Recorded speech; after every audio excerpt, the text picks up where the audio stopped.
नमस्कार।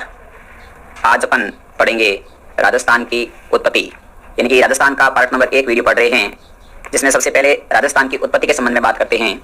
तो देखिए साथियों, सबसे पहले हमारी पूरी पृथ्वी थी वो 2 भागों में बंटी हुई थी, जिसमें से एक भाग जो स्थलीय महाद्वीप था और इस भाग को पैंजिया के नाम से जानते थे, और दूसरा भाग जो इसके एक के भाग में फैला हुआ था जलीय महासागर, यानी कि 71% भूभाग जो कि जलीय महाद्वीप था, और इसे पैंथालासा के नाम से जाना गया।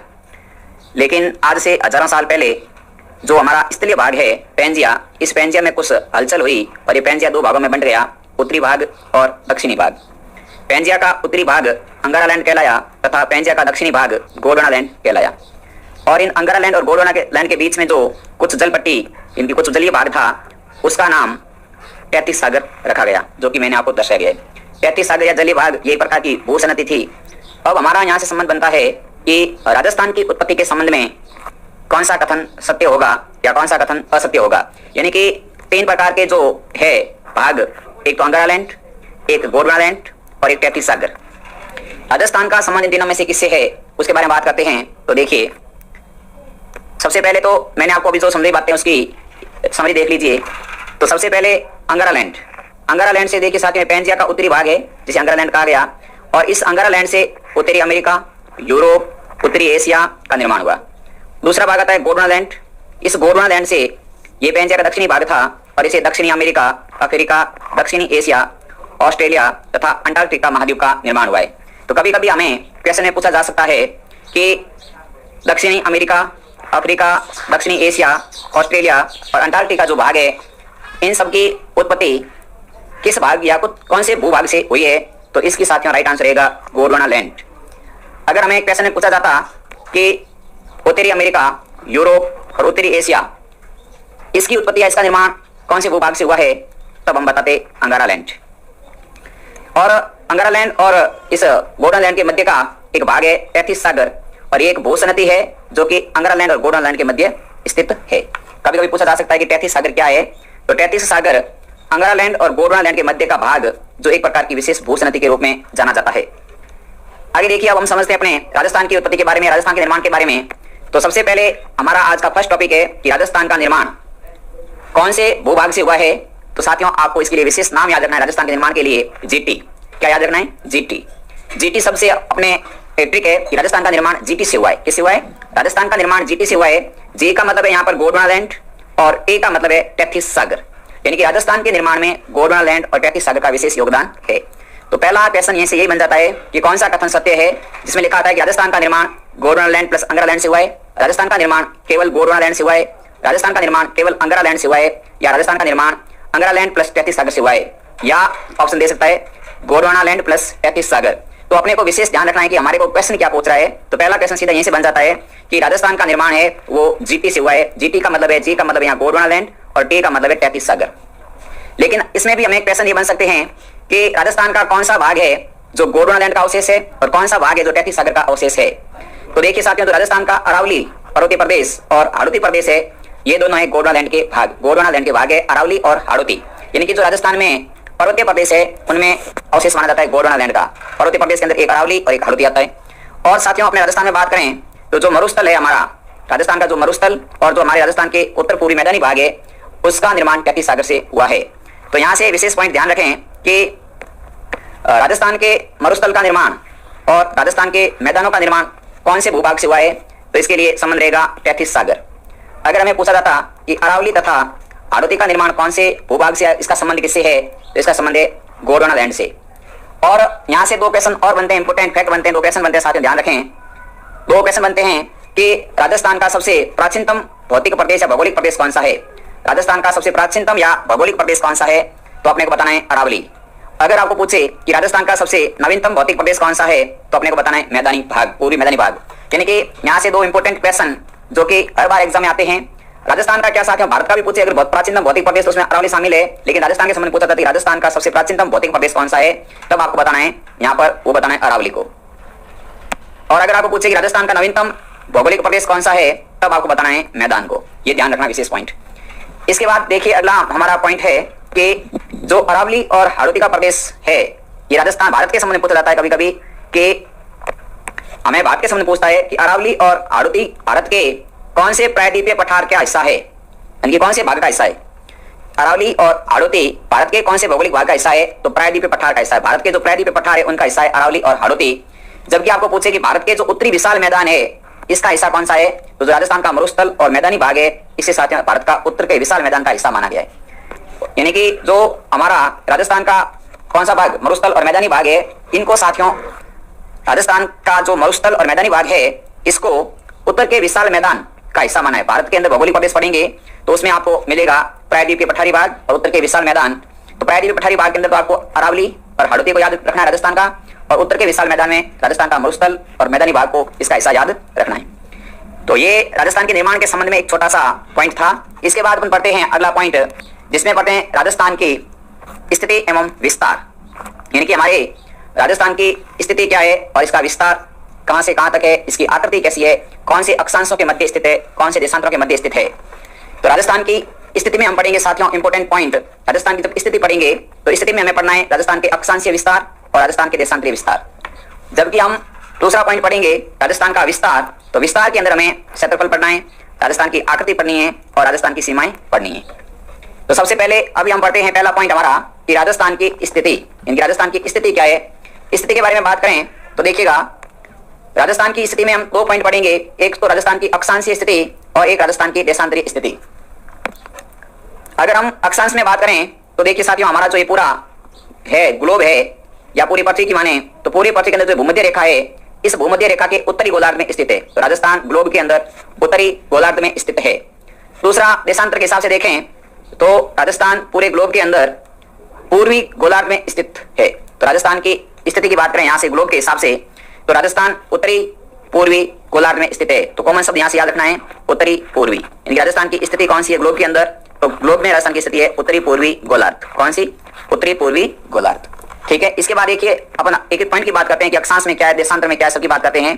तो देखिए यहाँ पर कि राजस्थान की स्थिति अक्षांश और देशांतरों के अनुसार अपने को पूछी जाती है कि राजस्थान की स्थिति अक्षांश और देशांतर के अनुसार कौन सी है, तो उत्तर पूर्वी गोलार्ध या उत्तर पूर्व। केवल अक्षांश और देशांतर के अनुसार पूछेंगे तब आपको कौन सी बतानी है, उत्तर पूर्व। अगर आपको पूछा जाता कि राजस्थान की भारत में स्थिति क्या है, इनकी भारत में देखें, भारत के मानचित्र में देखें तो राजस्थान कौन सी दिशा में स्थित है, तो भारत के मानचित्र में राजस्थान उत्तर पश्चिम दिशा में स्थित है। कौन सी दिशा में स्थित है, तो राजस्थान में भारत में राजस्थान की बात करें तो भारत में राजस्थान की दिशा उत्तर पश्चिम दिशा रहती है। इसके बाद अपन बात करेंगे कि राजस्थान का अक्षांशीय विस्तार, बहुत इंपॉर्टेंट पॉइंट, राजस्थान का अक्षांशीय विस्तार। इसमें देखिए साथियों मैं आपको बताना चाहूंगा अक्षांशीय रेखाएं यानी कि जो उत्तर पश्चिम से या पश्चिम दिशा से साथियों पूर्व की ओर की बात होती है तब हम देशांतर रेखाओं को बात करते हैं। जब दक्षिण से उत्तर की बात होती है तब हम अक्षांश रेखाओं की बात करते हैं। यानी कि राजस्थान की दक्षिण बिंदु से उत्तर बिंदु की ओर, दक्षिण बिंदु से उत्तर बिंदु की ओर बात करेंगे तब हम बात करेंगे अक्षांशीय रेखाओं की। और आपको यहाँ से इंपॉर्टेंट पॉइंट याद रखने हैं कि राजस्थान का अक्षांशीय विस्तार है वो 23 डिग्री 3 मिनट उत्तरी अक्षांश, एनएल का मतलब यहाँ पर उत्तरी अक्षांश, 23 डिग्री 3 मिनट उत्तरी अक्षांश से 30 डिग्री 12 मिनट उत्तरी अक्षांश के बीच में। यानी कि राजस्थान का जो अक्षांशीय विस्तार है वो 23 डिग्री 3 मिनट से 30 डिग्री 12 मिनट के मध्य स्थित है राजस्थान। अगर आपको यहाँ से पूछा जाता है कि राजस्थान का दक्षिणतम बिंदु या जो ये 23 डिग्री 3 मिनट है ये राजस्थान का कौन सा भाग है यहाँ पर, तो ये साथियों बोरकुंड स्थान, जिला पूछे तो बांसवाड़ा और दूरी दक्षिण से, यानी कि कौन सा दिशा है इसकी, दक्षिण। यानी कि ये जो 23 डिग्री 3 मिनट उत्तरी अक्षांश है, 23 डिग्री 3 मिनट जो उत्तरी अक्षांश है ये बोरकुंड बांसवाड़ा जिले का बोरकुंड स्थान है। और इसी प्रकार अगर राजस्थान का उत्तरतम बिंदु पूछे तो आपको बताना है कोणा गांव गंगानगर, ये राजस्थान का उत्तरतम बिंदु है यानी कि 30 डिग्री 12 मिनट उत्तरी अक्षांश वाला पॉइंट। क्योंकि अपने को यहां से पूछा जा सकता है कि राजस्थान का, अगर आपको पूछे कि राजस्थान का दक्षिणतम बिंदु तब आपको बताना है बोरकुंड बांसवाड़ा, और राजस्थान का उत्तरतम बिंदु पूछे तो कोणा गांव श्री गंगानगर। और राजस्थान का अक्षांशीय विस्तार पूछे तो 23 डिग्री 3 मिनट उत्तरी अक्षांश से 30 डिग्री 12 मिनट उत्तरी अक्षांश के मध्य। और आपको यहां से क्वेश्चन पूछा जाता है कि राजस्थान की दक्षिण से उत्तर या उत्तर से दक्षिण के बीच की दूरी कितनी है, तो ये आपको विशेष पॉइंट याद रखना है कि राजस्थान की उत्तर से दक्षिण और दक्षिण से उत्तर के बीच की दूरी 826 किलोमीटर है। मतलब कि साथियों आपको पूछा जाए कि बोरकुंड गांव बांसवाड़ा से कोणा गांव गंगानगर के बीच की सीधी दूरी, बोरकुंड गांव बांसवाड़ा से कोणा गांव गंगानगर, यानी कि ये जो सीधी दूरी है ये कितनी है, तो ये आपको बतानी है 826 किलोमीटर। कितनी दूरी है ये? 826 किलोमीटर। बोरकुंड गांव बांसवाड़ा से कोणा गांव गंगानगर के बीच की दूरी। इसके बाद देखिए, इसके बारे में अपन एक एक पॉइंट की बात करें तो यहां से आपको विशेष पॉइंट बन सकता है कि राजस्थान कुल कितने अक्षांशों के मध्य स्थित है। तो अक्षांशों में राजस्थान का विस्तार, इनकी राजस्थान का विस्तार कुल कितने अक्षांशों में है तो आपको बताना है 7 डिग्री 9 मिनट, यानी कि 7 डिग्री 9 मिनट कुल अक्षांश है जो कि राजस्थान इसके बीच में स्थित है। राजस्थान का अक्षांशीय विस्तार, कुल अक्षांशीय विस्तार तो 7 डिग्री 9 मिनट है। दूसरा आपको पूछे कि राजस्थान में 23.5 डिग्री उत्तरी अक्षांश या 23 डिग्री 30 मिनट उत्तरी अक्षांश जो रेखा है जिसका नाम है कर्क रेखा, यह राजस्थान के कौन से जिले से गुजरती है। और आपको यहां से पूछे कि इसके नजदीक स्थान कौन सा है, नजदीक शहर कौन सा है, इसकी लंबाई राजस्थान में कितनी है। इनकी कर्क रेखा की बात करें तो साथियों इसे कहते हैं उत्तरी अनंत, और यह राजस्थान के बांसवाड़ा जिले के मध्य में से गुजरती है और डूंगरपुर की यह सीमा बनाती है। कर्क रेखा राजस्थान के बांसवाड़ा के मध्य से और डूंगरपुर की सीमा बना के निकलती है, और यह कर्क रेखा के सबसे निकटतम जो शहर है वो है कुशलगढ़, जो कर्क रेखा का बिल्कुल निकटतम शहर माना जाता है कुशलगढ़। और यहाँ पर जो ये कर्क रेखा है, इस कर्क रेखा की लंबाई की बात करें तो राजस्थान में कर्क रेखा की लंबाई 26 किलोमीटर है। और जब 21 जून को सूर्य बिल्कुल सीधा चमकता है कर्क रेखा पर तो राजस्थान का सबसे बड़ा दिन माना जाता है 21 जून। और 21 जून को कर्क रेखा पर सूर्य बिल्कुल सीधा चमकने के कारण यहाँ पर दिन की अवधि होती है 13 घंटे 27 मिनट। तो राजस्थान के अंदर सबसे बड़ा दिन कौन सा है तो 21 जून। और 21 जून की अवधि पूछे तो 21 जून के दिन राजस्थान की अवधि 13 घंटे 27 मिनट की होती है। इसे कर्क रेखा के नाम से जाना जाता है। और कर्क रेखा भारत के कुल 8 राज्यों से गुजरती है। तो ये 21 जून सबसे बड़ा दिन होने के कारण यहाँ पर अलग अलग जो फैक्ट है बता देता हूँ आगे कि इसके लिए कौन सा दिवस मनाया जाता है। तो देखिए, इसमें बात करते हैं अपन 21 जून की। तो 21 जून राजस्थान और उत्तरी गोलार्ध का सबसे बड़ा दिन है। खाली राजस्थान का ही नहीं, जो उत्तरी गोलार्ध है पूरा का पूरा, उस उत्तरी गोलार्ध के अंदर 21 जून को सबसे बड़ा दिन मानते हैं और इसे कर्क संक्रांति के नाम से जानते हैं। और 21 जून के दिन सर्वप्रथम 2015 में अंतरराष्ट्रीय योग दिवस का दर्जा दिया गया। 21 जून को 2015 में अंतरराष्ट्रीय योग दिवस का दर्जा दिया गया। और 2018 में राजस्थान के अंदर कोटा में जो है वो भारत में वन अनुसंधान केंद्र देहरादून, जो कि योग संस्थान के रूप में इसकी स्थापना की गई। आगे देखिए, बात करते हैं इसके बाद अपन राजस्थान के देशांतरीय विस्तार, अक्षांशीय विस्तार की बात की अपन ने तो राजस्थान साथियों 23 डिग्री 3 मिनट उत्तरी अक्षांश से 30 डिग्री 12 मिनट उत्तरी अक्षांश तक स्थित था। वहीं उत्तरी अक्षांश अपना कोणा गांव गंगानगर, दक्षिणी अक्षांश बोरकुंड गांव बांसवाड़ा। इसी प्रकार इनके बीच की दूरी की बात की तो 826 किलोमीटर। तो इसी प्रकार हम देशांतरीय की बात करेंगे तो राजस्थान का देशांतरीय विस्तार कितना है तो देशांतरीय विस्तार 69 डिग्री 30 मिनट पूर्वी देशांतर से 78 डिग्री 17 मिनट पूर्वी देशांतर के मध्य स्थित है। इनकी राजस्थान का देशांतरीय विस्तार साथियों पूछे तो देशांतरीय विस्तार बताना है 69 डिग्री 30 मिनट पूर्वी देशांतर से 78 डिग्री 17 मिनट पूर्वी देशांतर। फिर आपको स्थान पूछे तो जो 69 डिग्री 30 मिनट है यह अपना कटरा गांव सम तहसील जैसलमेर जिला, यानी कि जो राजस्थान का सबसे पश्चिमतम बिंदु माना जाता है, राजस्थान का सबसे पश्चिमतम बिंदु माना जाता है, उस बिंदु का मान है 69 डिग्री 30 मिनट। और यह स्थान कटरा गांव सम तहसील जिला जैसलमेर का है और इसे राजस्थान का पश्चिमतम बिंदु मानते हैं। तो पूछे आपको राजस्थान का पश्चिमतम बिंदु कौन सा है, तब आपको बताना है कटरा गांव सम जैसलमेर। और पूर्वी देशांतर में इसकी बात करें तो यह 69 डिग्री 30 मिनट पूर्वी देशांतर इसका देशांतरीय मान रहेगा। इसी प्रकार राजस्थान का पश्चिमतम बिंदु था, तो इसी प्रकार राजस्थान का पूर्व बिंदु पूछे कि राजस्थान का सबसे पूर्वतम बिंदु कौन सा है तो वो है साथियों अपना 78 डिग्री 17 मिनट सिलाना गांव धौलपुर, यानी कि सिलाना गांव धौलपुर जो कि राजस्थान का सबसे पूर्वतम बिंदु माना जाता है। तो पूर्वतम बिंदु की बात करें तो सिलाना गांव धौलपुर 78 डिग्री 17 मिनट इसका उत्तरी पूर्वी देशांतर इसका मान रहेगा। और पश्चिमतम बिंदु की बात करें तो कटरा गांव सम जैसलमेर जिसका देशांतरीय मान बताएं तो 69 डिग्री 30 मिनट रहेगा। एक इंपॉर्टेंट क्वेश्चन बनता है कि राजस्थान के पश्चिम से पूर्व की दूरी, राजस्थान की पश्चिम से पूर्व की दूरी कितनी है, तब आपको बताना है।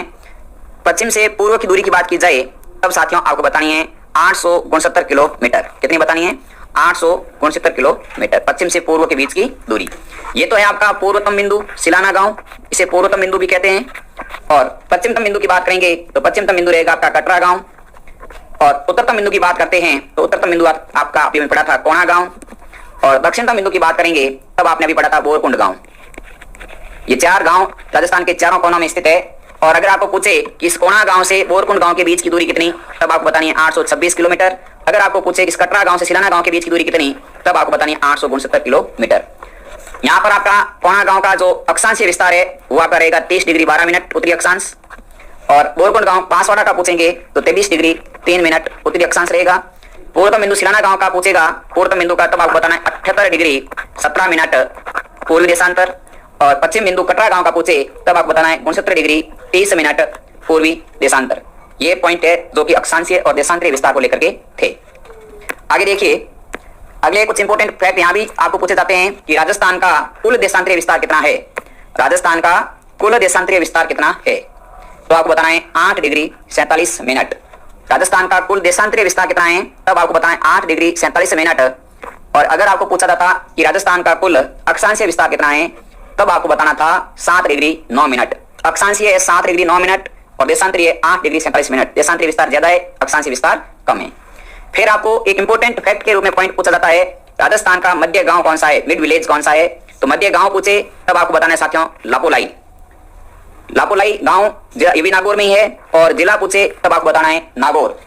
लापोलाई गांव और जिला पूछे तो जिला है नागौर। लेकिन साथियों एक क्वेश्चन और इसमें बन सकता है वर्तमान में कि राजस्थान का सबसे मध्यतम गांव कौन सा है। तो आपको इंपोर्टेंट फैक्ट याद करके रखना है। अगर आपको पूछे सैटेलाइट के अनुसार, क्या पूछे कि सैटेलाइट के अनुसार राजस्थान का मध्यतम गांव या मध्यतम स्थान कौन सा है, तो सैटेलाइट के अनुसार पूछे तब आपको गांव का नाम बताना है गगराना। क्या बताना है, गगराना, और ये भी नागौर के अंदर है। तो मध्य गांव सैटेलाइट के अनुसार पूछे तो गगराना। अगर आपको गगराना ऑप्शन में नहीं मिल रहा है तो लापोलाई और जिला दोनों का नागौर रहेगा, और जिले का नाम पूछे तो नागौर जिला राजस्थान के मध्यतम स्थित है।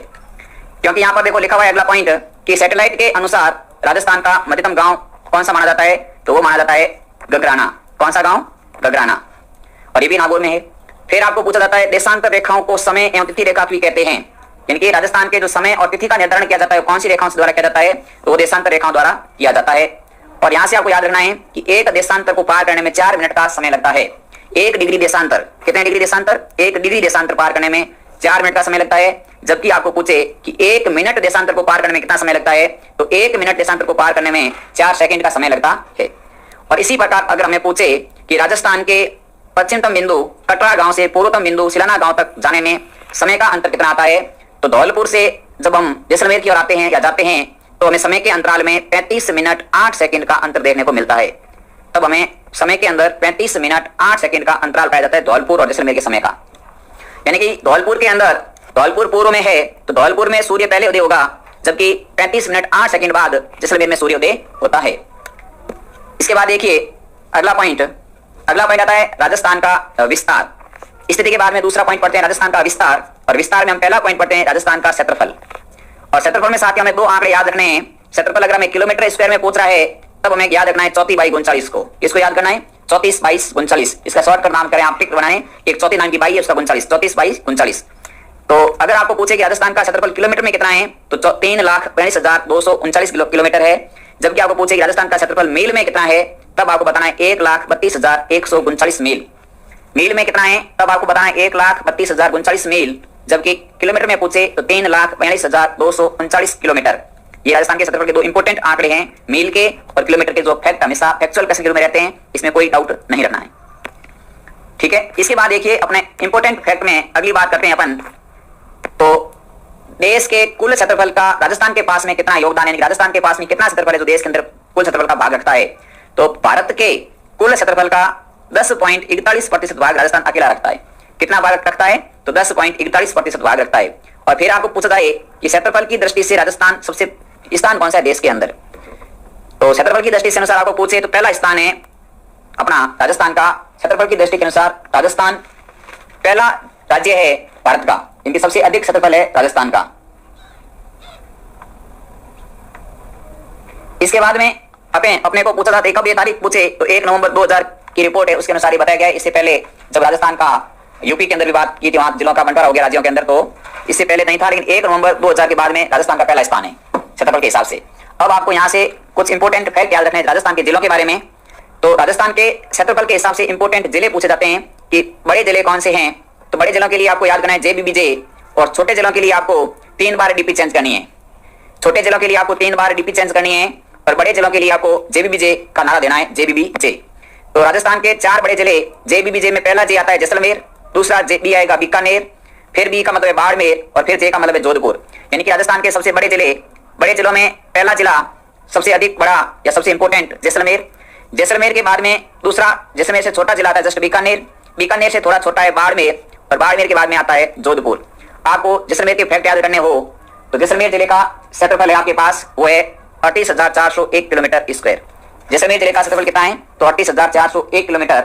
अगर आपको बीकानेर की बात करनी हो कि बीकानेर का क्षेत्रफल पूछे कितना, तो बीकानेर का क्षेत्रफल है आपके 30,239 किलोमीटर, 30,239 किलोमीटर स्क्वायर। अगर आपको बाड़मेर की बात करनी हो तो बाड़मेर का क्षेत्रफल आता है 28,387 किलोमीटर। बाड़मेर का क्षेत्रफल है 28,387 किलोमीटर स्क्वायर। और चौथे नंबर अगर आपको पूछे जोधपुर, तो जोधपुर का जो क्षेत्रफल है वो है 22,850 किलोमीटर, 22,850 किलोमीटर। कभी कभी आंकड़ा इससे अधिक पूछा जा सकता है। वैसे 4 जिला हमें याद रखने हो काफी होते हैं, लेकिन पूछे अगर कि जोधपुर के बाद छोटा जिला कौन सा है, तब आपको ध्यान रखना है नागौर, और नागौर से छोटा पूछे तब आपको बताना है उदयपुर। तो ये राजस्थान के 6 जिले हो गए जो कि क्षेत्रफल की दृष्टि से बड़े जिलों में आते हैं। सबसे बड़ा जैसलमेर, उससे छोटा बीकानेर, बीकानेर से छोटा बाड़मेर, बाड़मेर से छोटा जोधपुर, उसके बाद नागौर और उसके बाद उदयपुर। और नागौर की बात करें तो 17,718 किलोमीटर स्क्वायर क्षेत्रफल हो जाएगा, और उदयपुर की बात करें तो 17,279 किलोमीटर, 17,279 किलोमीटर इसका क्षेत्रफल हो जाएगा। तो ये भी आपको फैक्ट याद रखने हैं। नागौर का पूछे तो 17,718 किलोमीटर स्क्वायर, और उदयपुर का पूछे तो 17,279 किलोमीटर स्क्वायर क्षेत्रफल रहेगा। ये 6 बड़े जिले। और छोटे जिलों की बात करें तो छोटे जिलों में आपको 3 बार डीपी याद करनी है। 3 बार डी का मतलब है आपके कि पहला धौलपुर सबसे छोटा जिला, धौलपुर के थोड़ा बड़ा दौसा, दूसरे डी का मतलब दौसा, दौसा से बड़ा डूंगरपुर, तो तीसरे डी का मतलब डूंगरपुर। पहला डी धौलपुर, दूसरा डी दौसा, तीसरा डी डूंगरपुर, और फिर आता है डूंगरपुर के बाद छोटा जिला, डूंगरपुर से थोड़ा सा बड़ा है प्रतापगढ़। तो सबसे छोटा जिला कौन सा, तो सबसे छोटा जिला है आपका धौलपुर, 30-34 किलोमीटर स्क्वायर। कितना, लगभग 30-34 किलोमीटर स्क्वायर। इसके बाद आपको अगर पूछे कि दौसा का क्षेत्रफल कितना है, तो आपको दौसा का क्षेत्रफल याद रखना है, वो रखना है लगभग धौलपुर, देखो धौलपुर है 30-34, तो 34-32 दौसा का हो सकता है। दौसा का कितना है, दौसा का क्षेत्रफल लगभग 34-32 किलोमीटर स्क्वायर। धौलपुर का जो लास्ट आंकड़ा है 34-34, उसका 34 उठा करके 34-32 इनकी 2 का अंतर करके लगभग दौसा का याद रख सकते हैं 34-32 किलोमीटर है। और इसके बाद अगर डूंगरपुर का पूछें तो डूंगरपुर में आपको थोड़ा सा 34 से आगे जाएंगे 3-4 कदम, तो 37-70 डूंगरपुर का हो जाएगा। तो डूंगरपुर का आपको याद रखना है 37-70 किलोमीटर स्क्वायर डूंगरपुर का क्षेत्रफल रहेगा। और इसके बाद अगर आपको पूछे कि प्रतापगढ़ का कितना है, तो प्रतापगढ़ के अंदर आपको इसमें 4 और जोड़ देना है। 37 के बाद में 41-17 किलोमीटर, लगभग 41-17 किलोमीटर स्क्वायर रहेगा आपके डूंगरपुर का क्षेत्रफल, 41-17 किलोमीटर। अगर आपको पूछे कि भाई प्रतापगढ़ के बाद में छोटा जिला, प्रतापगढ़ से थोड़ा सा बड़ा जिला कौन सा है, ये 4 में से ना पूछ के आपको पूछे कि 6 छोटे जिलों के क्रम बताओ, तो प्रतापगढ़ के बाद में आपको नाम याद रखना है राजसमंद का। प्रतापगढ़ से छोटा जिला को याद रखना है राजसमंद, और राजसमंद से छोटा पूछे, सॉरी राजसमंद से बड़ा, यहाँ क्रम उल्टा है, छोटा नाम पढ़ रहा हूँ, छोटे बताना इसलिए जाके ऐसा रहेगा। सबसे छोटा धौलपुर, धौलपुर से थोड़ा बड़ा दौसा, दौसा से थोड़ा सा बड़ा डूंगरपुर, डूंगरपुर से थोड़ा सा बड़ा आता है प्रतापगढ़, प्रतापगढ़ से थोड़ा बड़ा राजसमंद, और राजसमंद से थोड़ा सा बड़ा जिला आता है वो आता है इसके बाद बांसवाड़ा। बांसवाड़ा, ये 6 जिले हैं जो कि कम क्षेत्रफल वाले जिले हैं। अगर राजसमंद की बात करें तो राजसमंद लगभग 47-68 किलोमीटर है, 47-68 किलोमीटर स्क्वायर ये राजसमंद का क्षेत्रफल रहेगा। और बांसवाड़ा की बात करें तो 50-37 किलोमीटर बांसवाड़ा है, 50-37 किलोमीटर स्क्वायर रहेगा बांसवाड़ा का क्षेत्रफल। तो ये सारे के सारे फैक्ट याद रखें। राजसमंद का क्षेत्रफल लगभग 47-68 किलोमीटर स्क्वायर है, जबकि बांसवाड़ा का क्षेत्रफल 50-37 किलोमीटर स्क्वायर है।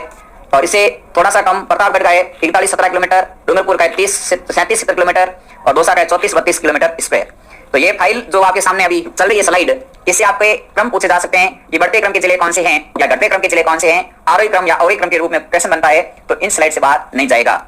इसके बाद अपन देखिए अगला, इसके बाद फैक्ट की बात करें तो कुछ इंपॉर्टेंट फैक्ट है कि जैसलमेर जिला राजस्थान का क्षेत्रफल, यानी कि जो जैसलमेर सबसे बड़ा जिला माना जाता है, तो इस जैसलमेर का कितना भाग या कुल क्षेत्रफल का कितने प्रतिशत अकेला जैसलमेर रखता है।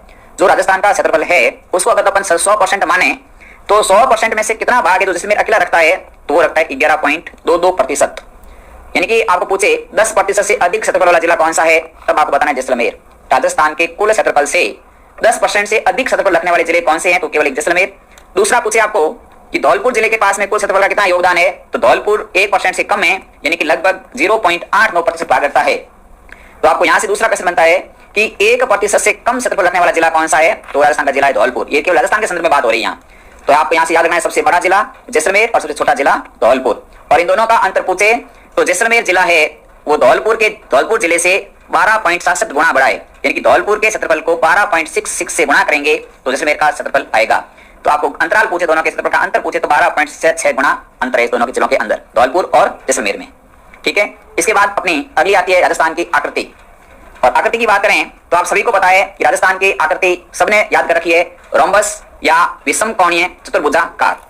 या इसको आकृति को अपन शब्द कहते हैं रोम्बस, विषम कोणीय चतुर्भुज को रोम्बस या विषम कोणीय चतुर्भुजाकार, या इसको कहते हैं पतंगाकार। और इस आकृति बताने वाले का नाम पूछे तो टी.एच. हैंडले। टी.एच. हैंडले ने राजस्थान की आकृति बताई थी। और आकृति में 3 शब्द याद रखें, रोम्बस, विषम कोणीय चतुर्भुजाकार और पतंगाकार। तो आज अपन ने राजस्थान की उत्पत्ति, राजस्थान का अक्षांशीय और देशांतरीय विस्तार, फिर राजस्थान के अपने पढ़े, इसके बाद में जिले, और इसके बाद में अपने पढ़ा कि राजस्थान की आकृति। अब हम पढ़ेंगे अगला पॉइंट, वो रहेगा राजस्थान की सीमाएं। इनकी राजस्थान की सीमा कितने जिलों से लगती है, कितने राज्यों से लगती है, ये सब सभी के सभी पॉइंट हम अगली क्लास में पढ़ेंगे। अगर अब आपको ये वीडियो अच्छा लगा तो चैनल को सब्सक्राइब नहीं किया तो सब्सक्राइब कर दीजिएगा और घंटी के निशान को अवश्य प्रेस करना, ताकि जैसे ही यहाँ से ऐसी क्लास इंपोर्टेंट टाइप वाली अपलोड हो तो आपको नोटिफिकेशन मिल सके। और Padam study point with GK sir के चैनल को जितना अधिक आप शेयर एंड सब्सक्राइब करेंगे उतनी जल्दी आपको लाइव क्लासेज मिलेगी।